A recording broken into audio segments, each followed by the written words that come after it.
Cześć, dzień dobry. Witajcie u mnie na kanale. Ja jestem Tomek, mój znak to Paweł Adam Trójka, Tadeusz Adam. Dzisiaj, zgodnie z obietnicą, wracamy do rozmowy, jaką wraz z Maćkiem z P9 Maria Roman Natalia przeprowadziliśmy z Tomkiem Stefan Paweł 7 Quebec.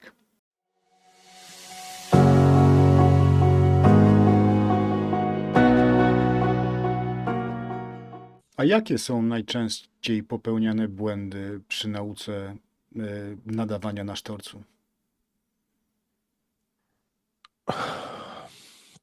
Najczęściej to problemem bywa ułożenie ręki i jednak to właśnie jest kilka też szkół, jedni podpierają, chyba amerykański jest taki, że jednak się tak bardziej tapuje i ta ręka jest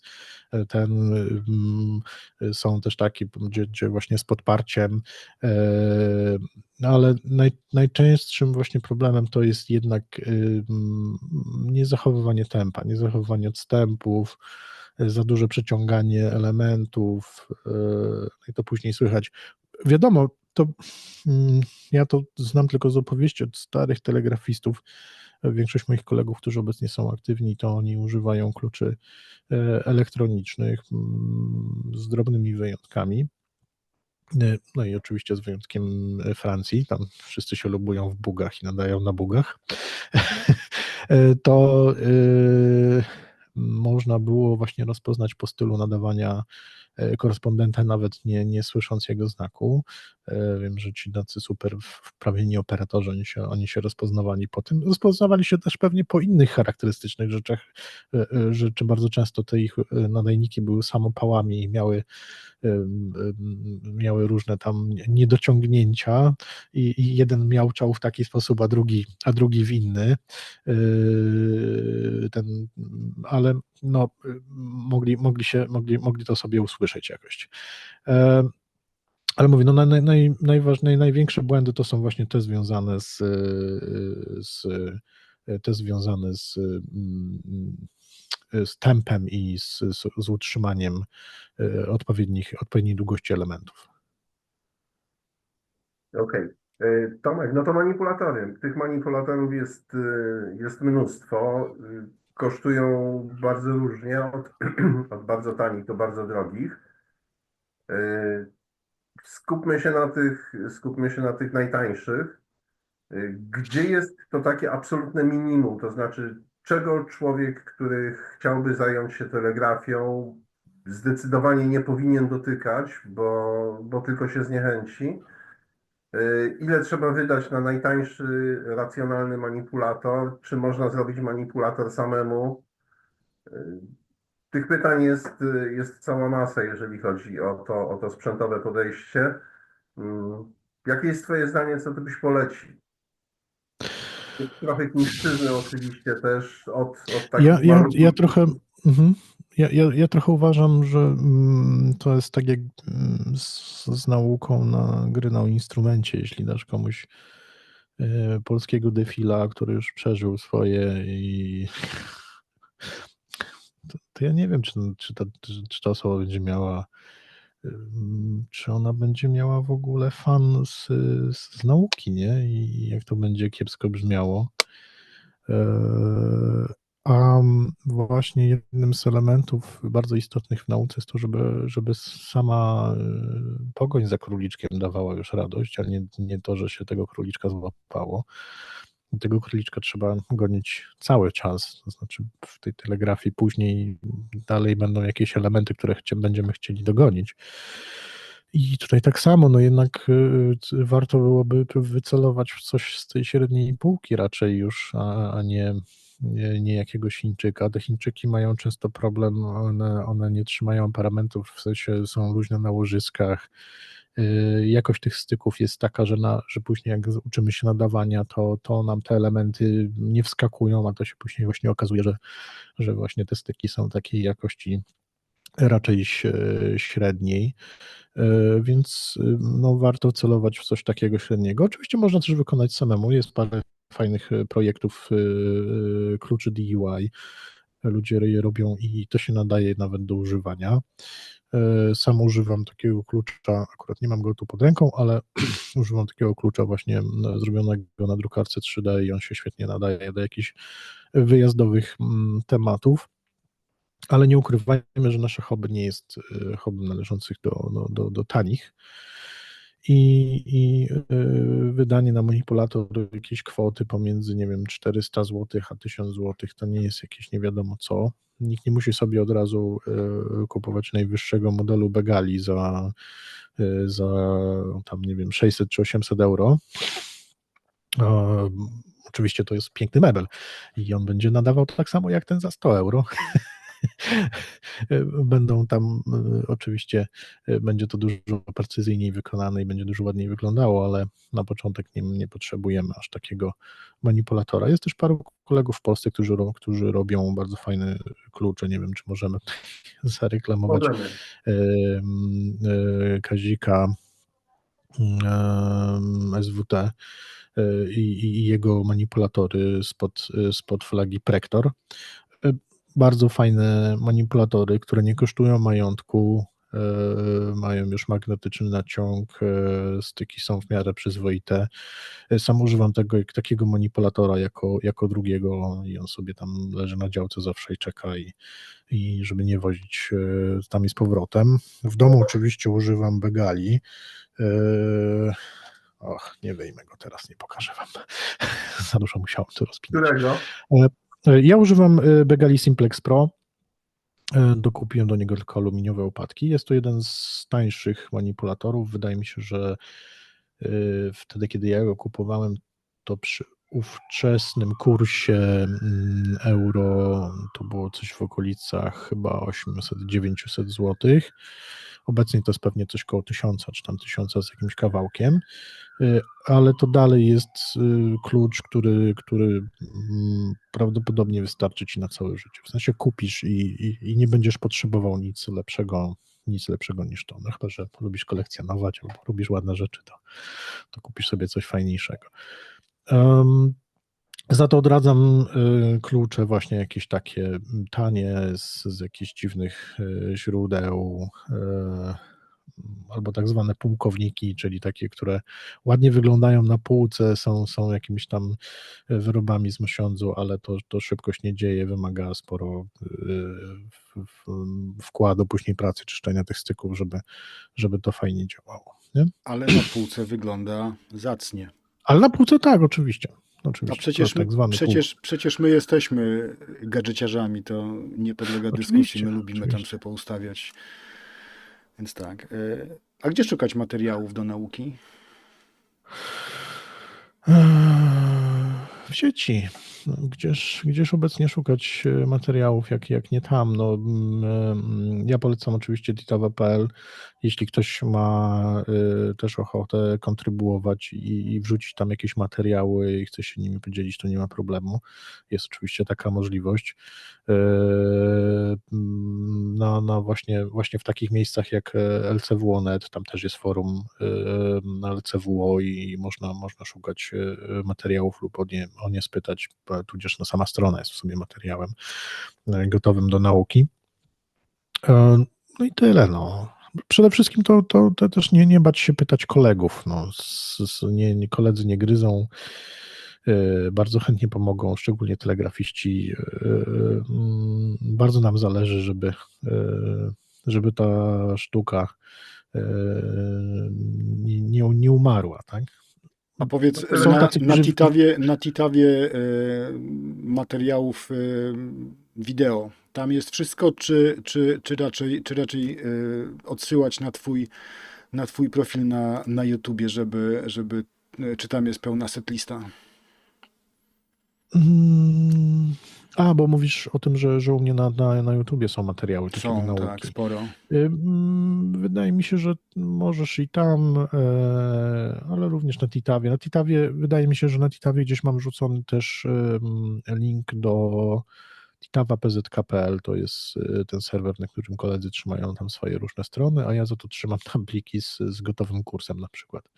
I można sobie ściągnąć cały gotowy kurs telegrafii w formie MP3 Dlaczego nie jest w formie MP3, ani w formie wideo albo jakiejś innej historii? Ja oczywiście później próbowałem to sobie przeportować na YouTube'a i tam te rzeczy są dostępne.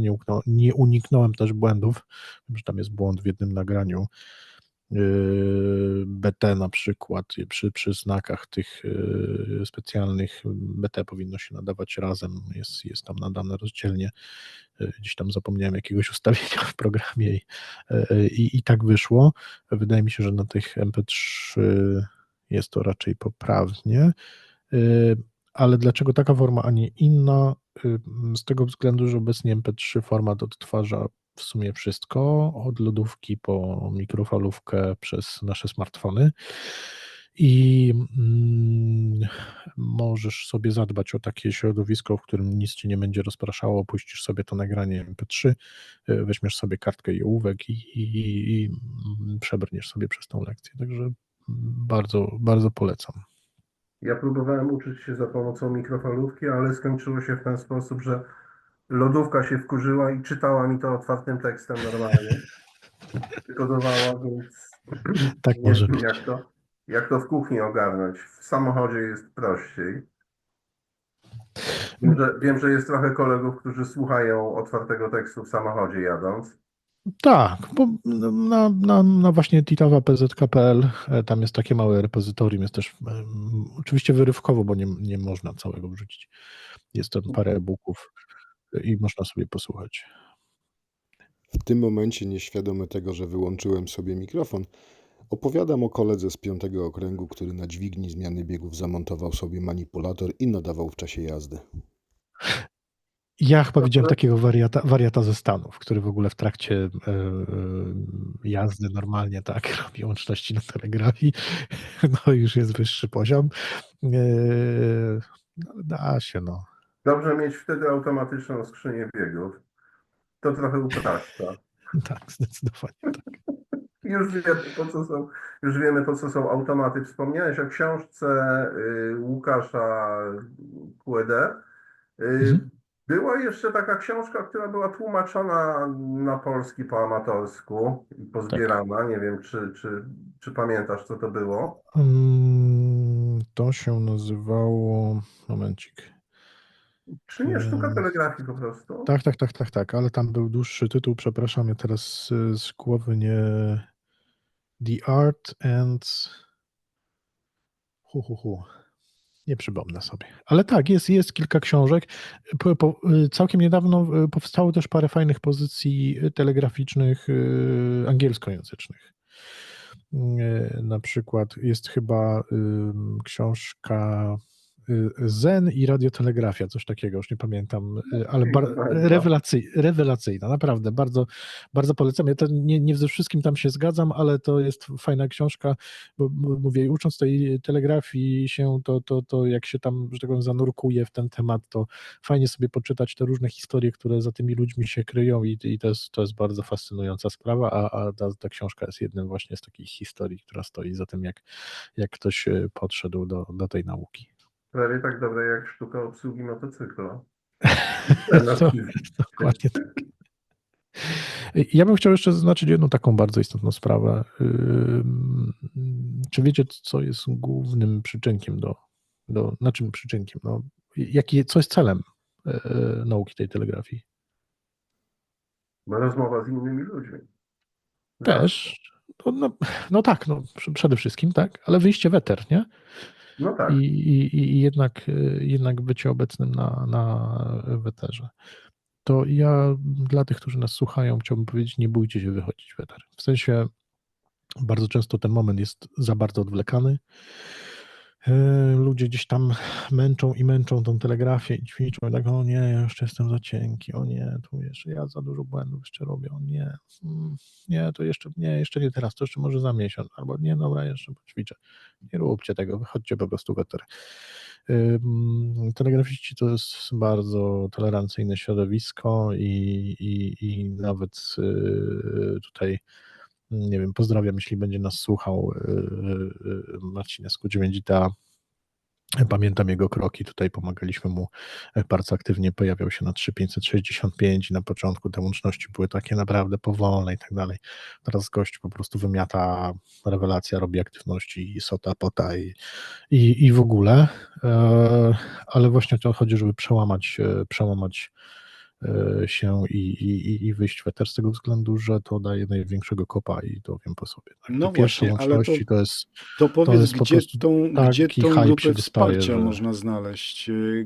Gdzie można szukać kolegów, którzy cierpliwie słuchają, cierpliwie pomagają? Na nie paśmie. trzeba szukać. W mojej opinii nie trzeba szukać. Bo całe środowisko telegraficzne jest takie, że jedną z głównych zasad jest taka, że jeśli słyszysz kogoś, kto wolno nadaje, to dostosowujesz tempo do jego tempa. Nie walisz 30-35 WPM, a tam ktoś sobie plumka 15 WPM, tak? On po prostu ci nie odpowie i ciebie nie odbierze, a jak ktoś ciebie woła, to też nie bądź nieuprzejmy, tylko odpowiedz mu jego tempem, bo jeśli nie odpowiesz mu jego tempem, to po prostu nie dojdzie do łączności. I ja nie spotkałem się nigdy przez tyle lat z jakimiś takimi zjawiskami, żeby ktoś mnie nie zwolnił właśnie w tym początkowym okresie mojej nauki, czy nie poświęcił mi na tyle uwagi, żeby do tej łączności doszło. Moją chyba pierwszą łącznością była łączność chyba z SP4 JFR, O, o ile to dobrze pamiętam, dobrze wyliczyłem. z bolem. No ja tam dukałem fest. No to przebrnięcie, żeby tam odebrać te podstawowe informacje o imieniu QTH, to jednak trochę trwało, ale doszło do skutku. Dostałem QSL-kę, cieszyłem się z tego niezmiernie. Mam ją zachowaną w honorowym miejscu. No, to jest najważniejsza rzecz, nie? I każdy pomoże. Oczywiście są takie miejsca, gdzie, nie wiem, 3-5-5-5, gdzie spotykają się stacje QRS, ale tutaj na przykład tego też za bardzo nie polecam, bo tam jest QRS, czyli ci, którzy nadają wolniej i być może oni nigdy nie wychylą się powyżej tych 15 na przykład WPM, a dla mnie znajomość telegrafii to jednak jest coś, co wykracza poza to i dużo szybciej nadajesz i swobodniej, czyli powyżej już tych 18 WPM-ów. Oczywiście nie odmawiam im jakiejś obecności na paśmie i to im na pewno daje dużo satysfakcji. I z takimi osobami też oczywiście robię kursy. Jak ktoś mnie zawoła nawet na 15 czy nawet na 12 WPM, to ja tą łączność po prostu z nim zrobię i spoko. No, jest oczywiście polskie kółeczko na 3565. Bardzo często słuchają tą koledzy właśnie wspomniany Bolek, jest Janusz Skórzesian, jest Artur SP3CW i jeszcze kilku kolegów, którzy jak się odezwiesz wieczorem, to jest duża szansa, że po prostu z kimś zrobisz łączność. Maciek? No dobrze. Ja jeszcze wrócę do tego sprzętu nieszczęsnego, bo wiecie, że ja jestem dłubaczem, konstruktorem, popularyzatorem konstruowania. Trzeba pamiętać też, że telegrafia faktycznie pozwala nam na to, że można to radio wydłubać prosto, tanio, zrobić samemu albo kupić relatywnie tanie telegraficzne radio. Nie trzeba pchać się od razu w cudzysłów tak zwane porządne urządzenie za parę tysięcy złotych, tylko można w okolicach, nie wiem, jak się robi samemu, to 100, 200, 300 złotych mieć radio, które pozwala na robienie łączności. Można ten klucz, tak jak wspomniałeś, Tomku, wydrukować na drukarce 3D, jeżeli ktoś posiada jakieś zdolności manualne, albo ktoś może wydrukować ten klucz. Tak, ktoś nam I, pomoże. i naprawdę za drobne można znaleźć się w eterze. A potem zastanawiać się, czy nam się to na pewno będzie bardzo podobało, bo trzeba pamiętać, że krótkofalarstwo, bo mówimy nie tylko o telegrafii jako takiej, ale o krótkofalarstwie cały czas mówimy, jest zbieraniną różnych naszych zainteresowań. Zainteresowań technicznych, zainteresowań antenowych, zainteresowań naukowych. pewnych umiejętności, takich jak telegrafia, które są umiejętnościami zarówno mózgu, jak i ręki. I pozwala nam to wszystko zebrać do kupy, a telegrafia pozwala na to, żeby zacząć naprawdę niezwykle tanio. Albo po prostu też ktoś lubi poeksplorować te społeczne historie i gdzieś tam sobie Tak. pogrzebać w życiorysach ludzi i z nimi pogadać i dowiedzieć się różnych ciekawych historii. No to szczerze mówiąc, ja bardzo trzymam kciuki za projekty spod flagi QRP Labs i te Hansa projekty są naprawdę super. Miałem QCX-a, czyli taki jednopasmowy transceiver, który jest hamodynką i przepięknie brzmi, w ogóle jeden z fajniejszych odbiorników, jakie kiedykolwiek miałem na uszach. Ale jego obecny projekt, na który najwięcej czasu poświęca, czyli QMX i QMX Plus, to kurczę, no jeśli ktoś jest leniwą bułą jak ja i już mu się nie chce lutować, albo nie ma do tego po prostu zdolności, albo chce na przykład polutować, no to za 100 dolcy ma do polutowania super radio, a za 150 dolcy ma już gotowe po prostu, które mu przyjdzie do domu. I w przypadku QMX-a ma super radio wyprawowe, które posiada 5 W, a już w ostatnim firmware'ze nawet ma chyba SSB i można tym FT8 też się pobawić, a przede wszystkim jest fajnym radiem telegraficznym, a w tej wersji Plus ma wszystkie pasma od 160 do 6 metrów i no ciężko doszukać jakiejś konkurencji do tego urządzenia, no bo za tam 100 parę dolarów, zerknę sobie na szybko, 180 dolarów złożona wersja QMX Plus.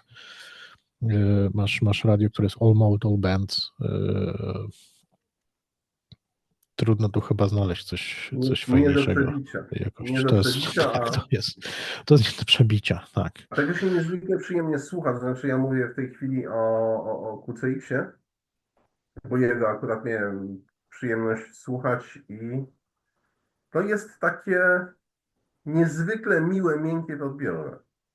Tak, bo tam jest homodyna z świetnym filtrem audio zaprojektowanym też przez innych kolegów, ja już nie pamiętam, z jakiegoś klubu amerykańskiego QRP.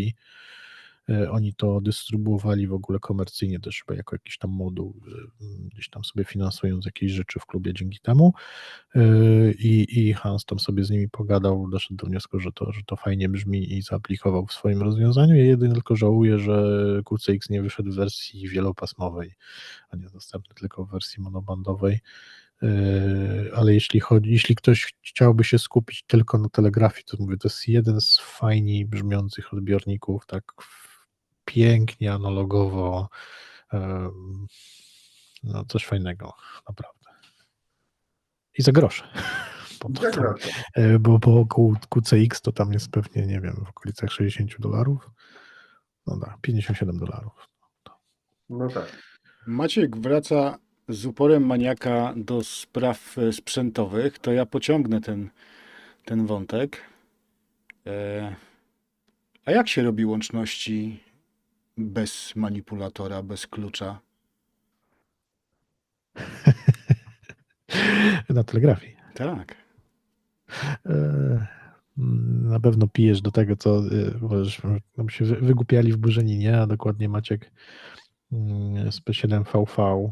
No jak wiesz, no to jest tylko fala nośna, więc można to wygenerować na SSB. Możesz po prostu odpalić nadajnik i podać ton, a ten ton może być paszczowy. Czyli gwizdając do mikrofonu da się zrobić łączność. Co zresztą jest uwiecznione na wideo, jak pokopiecie Tak, w sieci. ja właśnie do znajdziecie tego materiału właśnie piję. Także i do przodu. No ale wiesz, CQ to i ja potrafię wygwizdać, nie? No, tu tam to nie było, tylko tak, CQ. bo tam pociągnął całe QSO, także. To to trwało też trochę. trzeba, I to otwartym tekstem mieć... z tego, co pamiętam.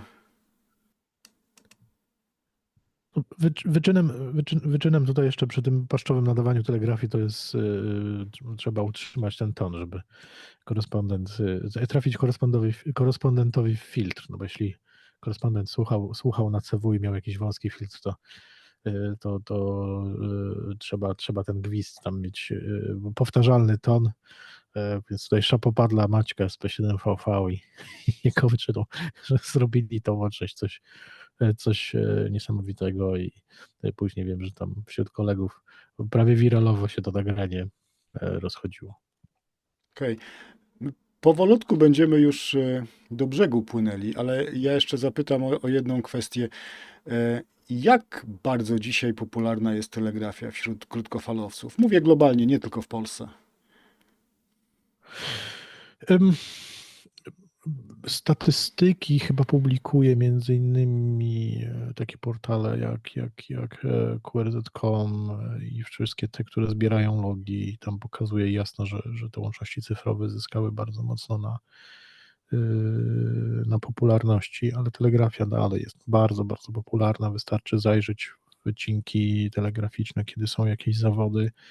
Tam czasami nie można wcisnąć palucha, nie? Także jak są jakieś duże zawody CQW, Jaru i tak dalej, to jest naprawdę bardzo, bardzo, bardzo gęsto.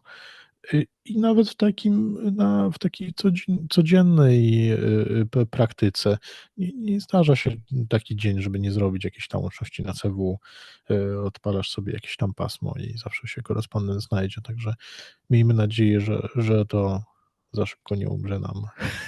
To nagranie przyczyni się do tego, że paru nowych kolegów się pojawi. A twoim zdaniem, która emisja bardziej straciła na wejściu FT8 chociażby? Czy SSB, czy CW? Moim zdaniem Fonia. Fonia. Moim zdaniem Fonia. Z tego względu, że wbrew pozorom Fonia nie jest wcale taką łatwą emisją. Uważam, że CW jest łatwiejsze. No bo musisz pokonać tą część związaną z...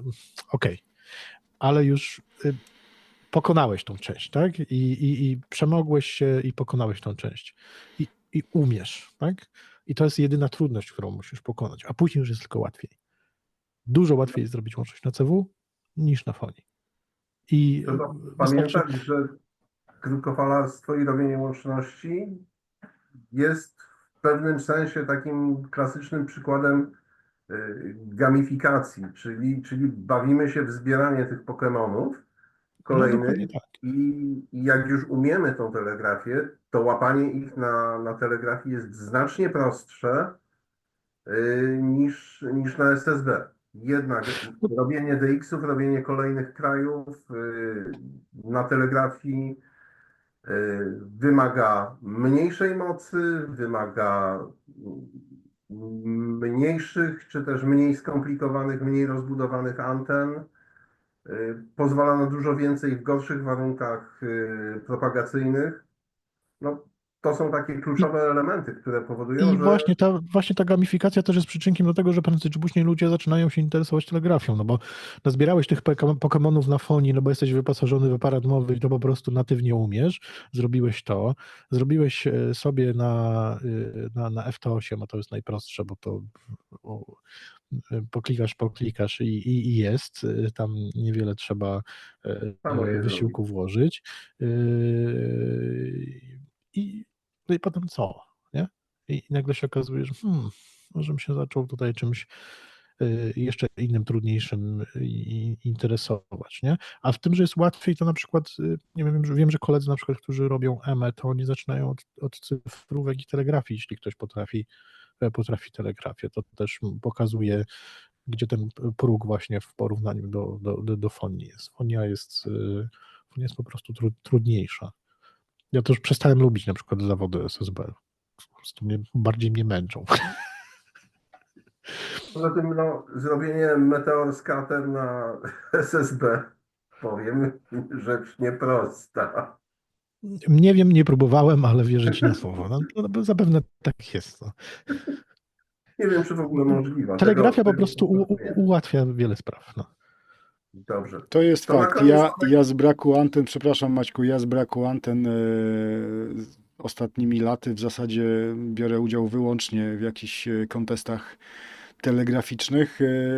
Na fonii nie startuję z dwóch przyczyn. Po pierwsze, prawie nic nie słyszę poza Wujcami i Europą. A po drugie, w mojej lokalizacji sposób budownictwa jest taki, że zewnętrzne ściany są betonowe, natomiast w środku to jest wszystko GIEK i nie da się skutecznie wyizolować po prostu fonicznie. A powiedz nam coś. Tak, no, bardzo często. Ja mam kilka takich, przepraszam, że ci wyszłam sobie. Jest kilka takich przykładów. Mam tutaj w Łodzi kolegę Arka z Pesina Majot, on też ma dosyć trudną historię antenową, używa jakichś tam prostych ampro na balkonie. Dzięki mojej namowie naumiał się telegrafii i obecnie jak zajrzysz do niego w radioszeku, to nawet chyba jest mikrofon nieprzyłączony do radia i robi łączności. Nasz kolega ze Szwajcarii HB9GA, Marcin tak samo ma trudne warunki, więc on albo walczy wyjazdowo, albo na balkonie ma jakiegoś tam maglupa i też tłucze na CW, czy tam ewentualnie tymi łącznościami cyfrowymi. Także jest to jakaś fajna furtka do tego, żeby móc dalej uprawiać to hobby pomimo jakichś tam trudności. Na Facebooku pojawiły się ostatnio filmiki, są dosyć popularne, pod tytułem "Powiedz mi coś po adwokacku". No to my mamy prośbę do Ciebie, Tomku, powiedz tam coś po telegraficznemu. Najchętniej w różnych tempach, w takim prostym, szkoleniowym tempie do rozmów normalnych, a potem pokaż nam ekstremum. Myślę, że to... No zobaczymy, bo ja też trochę jestem zardzewiały. To zaczniemy od takiego tempa szkoleniowego. Więc to jest tempo szkoleniowe.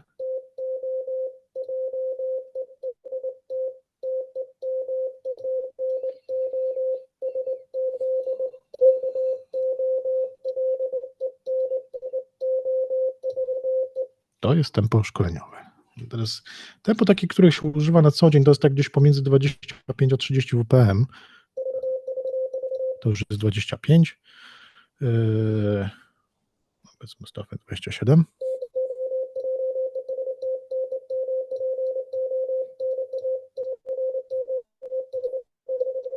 To jest tempo na co dzień.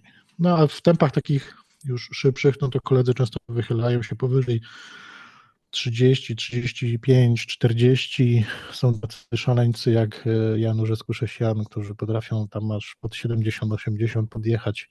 To już jak RTTY. To są rzeczy już dla mnie, tak, to już jak RTTY.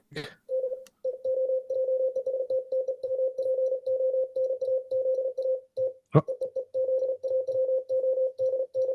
No to jest tempo na zawody. Tak, to nadałem. No i dalej, no to już są jakieś tam szalone rzeczy.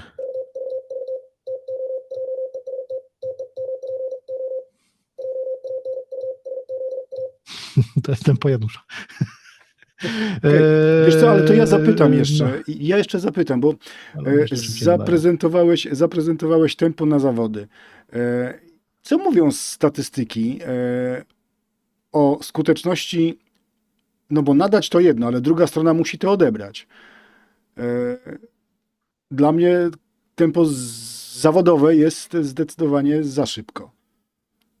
Ja wiem, do czego pijesz i tak, to ma uzasadnienie. I to ma też uzasadnienie to ma też uzasadnienie od strony technicznej. Jak potrzebujesz lepszego SNR-u przy szybszych tempach. Po pierwsze zwiększać się pasmo, pojawiają się większe kliksy przy jakichś tam, to głównie akurat wynika z narastania tej telegrafii, ale przy trudnych warunkach albo jak wołasz rzeczywiście jakiś tam mnożnik trudny, w trudnych warunkach, to jednak tymi tempami się zjeżdża i doświadczeni obsi mają tego świadomość i stosują się do tego. Wiem, że są takie stacje, które na zimno oszacowują, co im się opłaca, co im się nie opłaca i mają cię w nosie. Spotkałem się z takim zjawiskiem w zawodach i one pracują takim tempem 30-35 WPM i zawołałeś 25, życie, nie odebrałeś, twój problem. Tym bardziej, jeśli, nie wiem, bo jak tam jesteś stacją EU, to jest też stacja EU walcząca o jakiś tam wynik i nie jesteś dla niej mnożnikiem, tylko jeszcze pojedynczym punktem, a nie DX-em, no to nie przejmują się tym. To jest po prostu zimna kalkulacja i współzawodnictwo, ale jeśli ktoś woła jakiś mnożnik po drugiej stronie globu na oceanii, no tam ledwo, no to tymi tempami często zjeżdża się w dół, bo to się po prostu przekłada na czytelność, nie? A to wytłumacz jeszcze w takim razie, ile stacji lokalnych musiałoby zrobić taka stacja, która jest na wywołaniu i pracuje w bardzo wysokim tempie, żeby mieć ten sam wynik, co za wysoki mnożnik. Zwyczajowo, no to zwyczajowo, nie wiem, wołacie stację z Niemiec na przykład, no to ona jest za 1 punkt, wołacie stację ze Stanów, ona jest za 3 punkty, no to musiałbym zrobić 3 Niemców, żeby mieć tą samą ilość punktów kogoś ze Stanów, a mając nawet średnio wyposażoną stację i wycelowane anteny w inny kontynent, to nie jest dla mnie jakimś tam wyczynem na telegrafii, więc no sorry. Nie, okej, ale wiesz, ja mówię to jest o zimna sytuacji- kalkulacja w zawodach, nie? Ja A mówię- jeszcze do tego na przykład ktoś jest jakimś tam mnożnikiem, no to nagle te punkty mu się mnożą nie razy 10, tylko razy 11, bo wskoczył kolejny mnożnik plus 3 punkty, no to jest w ogóle nieporównywalne, nie? Przykładowo miał Okej. zrobionych 100 stacji i nagle to jest 1100 punktów, a nie 1001 punkt, tak? Czyli ci, którzy pod koniec drugiej doby zawodów w dalszym ciągu jadą tam 30 parę grup albo szybciej, to oni po prostu mają to skalkulowane i wiedzą, że to im się bardziej opłaca niż... Bardzo często tak. Okej. Tak. Maciek, i ode mnie to wszystko. Ale no Jak ty- ja nie pochwalam, ja oczywiście nie pochwalam, ja tego nie pochwalam. Nie pochwalam tego, bo to się nie mieści dla mnie w jakimś tam duchu ham spiritu po prostu, nie? No ale to są zawody. Ale ja rozumiem, no to jest, tutaj nie ma przebacz. wiesz, no jak jesteś w topce i tam już, wiesz, walczysz o te naprawdę najwyższe, to tam się kalkuluje naprawdę, ja polecam porozmawiać na ten temat z Bogusiem SP7IVO, on jest rewelacyjnym contestmanem i może wam bardzo dużo na ten temat opowiedzieć i o technikach, których się stosuje. Bardzo rzadko, no przynajmniej te stacje, które walczą o wynik, one już bardzo rzadko pracują z jednym nadajnikiem, jest to najczęściej SODWR, bardzo często już nawet optymalizuje się długość znaku. Mój znak jest na przykład odrobinę za krótki, często stosuje się w sufiksie 2 literki, są już jakieś zaawansowane techniki typu 4BSQ i no tam ta optymalizacja już jest dopchnięta do granic możliwości, oni osiągają wyniki zupełnie nie na wysięgnięcie ręki dla A to jeszcze hobby jest? Dla operatora bez doświadczenia. Słucham? To jeszcze hobby, czy to już wyższy poziom fiksacji? Oczywiście, że hobby, no. Okej. Oczywiście, że hobby. Maćku, Tylko no, to jest po prostu inny smak tego hobby. No, jeden lubi sobie podziwiać pejzaże i jechać powoli rowerkiem, a inny lubi na torze, wiesz, lecieć motocyklem. nie, to ja trzypaki, nie oceniam, wiesz, bo Tak. ja akurat jestem z tych krótkofalowców, którzy uważają, że to hobby można uprawiać na tak wiele sposobów i wszystkie są równie dobre i równie wspaniałe, więc nie oceniam. Maćku, ja nie mam więcej pytań. Jeżeli ty coś, to ja do ciebie przekażę mikrofon i Powolutku kończymy. Tomek opowiedział mnóstwo fajnych spraw. Pewnie będziemy musieli pociąć ten odcinek na 2 kawałki. Tomku, bardzo ci dziękujemy za to, że nas odwiedziłeś, że przyjąłeś nasze zaproszenie. Rozmowa znakomita. A my powolutku chyba się będziemy żegnać. Ja też dziękuję za gościnę. Mam nadzieję, że wasz kanał i wasz program będzie się rozwijał i będziecie bardzo fajnych ludzi zapraszać, jak do tej pory. Bardzo miło się tego słucha, także bardzo was polecam.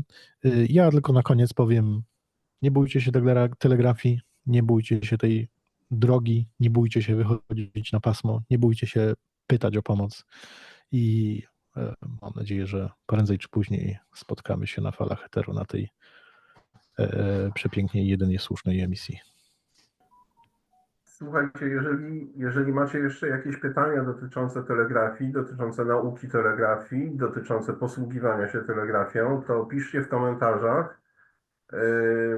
My te pytania przekażemy Tomkowi i postaramy się zdobyć na nie odpowiedzi. Ewentualnie zaprosimy Tomka na dogrywkę i z pewnością udzielimy odpowiedzi na te Wasze pytania, a forma, no to już jest zależna od tego, ile ich będzie i jakie one będą. Ja Jeszcze też raz rzeczywiście pięknie dziękuję. zapraszam na.